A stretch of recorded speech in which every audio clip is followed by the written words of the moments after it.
Les services numériques doivent tenir compte des mœurs et des coutumes des populations auxquelles ils sont destinés. C'est la démarche UX, orientée expérience utilisateur en général. En Afrique francophone subsaharienne, cette obligation a des conséquences fortes qui, en retour, pourraient s'appliquer à d'autres parties du monde. Pour l'illustrer, prenons l'exemple emblématique en Afrique des vendeurs ambulants. Les vendeurs ambulants et le secteur informel représentent une part importante de l'économie des pays africains. Ils constituent en 2013 40% du PIB au Cameroun et en 2015 42% du PIB au Sénégal. De plus, ils jouent un rôle dans la diffusion des informations. Ils constituent une sorte de réseau social dans la vie réelle. En même temps, ils sont pour la plupart en situation précaire. Ce sont des sans-papiers. Yann Lebeu, cofondateur de l'agence de design d'expérience utilisateur UX Dakar, a entrepris une étude des marchés ambulants dans la ville de Dakar. Il souligne pour nous les 4 leçons qu'il a tirées pour l'UX face au contexte africain. La première concerne l'empathie, comment partager les conditions de vie réelles des Africains. La seconde concerne l'obstacle de la langue. La troisième est celle de la confiance. Et enfin, il s'agit de mesurer les problèmes alors de ceux qui ne sont pas nécessairement explicités dans les émotions. Qu'il fait chaud. Mais en même temps, non, ça paraît bête à dire, mais c'est quand tu passes une journée à interviewer des gens, et en général on passait une demi-journée à chaque fois, on était crevés. Et c'est des gens qui, eux, restent parfois de 8h à 22h debout sous le soleil. Donc ça nous a rien que ça permis d'imaginer un petit peu ce que ces gens-là aussi vivaient. Donc ça nous aide aussi à faire preuve un peu d'empathie. Les marchands qu'on a interviewés, la plupart sont d'origine guinéenne et parlent Peul. Donc il fallait trouver quelqu'un dans notre équipe ou dans nos partenaires qui connaissait un petit peu la démarche de UX Design, ou en tout cas qui pourrait être sensible à ça. Et qui parlait Peul.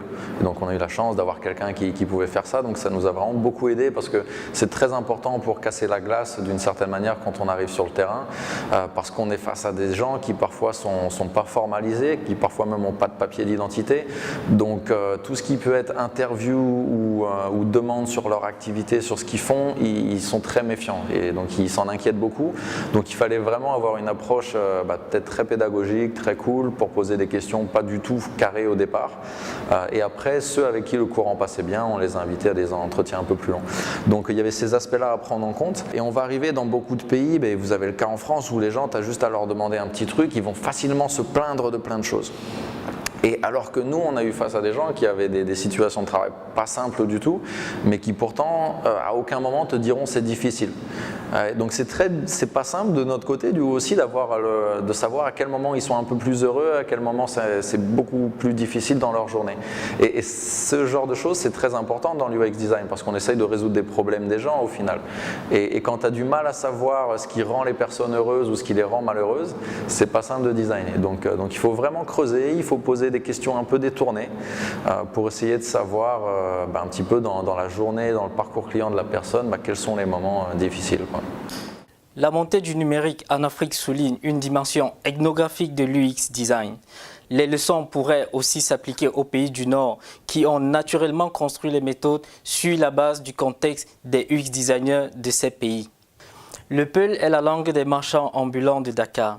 Chaque langue, chaque dialecte dans un pays construit un univers mental particulier, comme le souligne le philosophe allemand Ed Wittmann.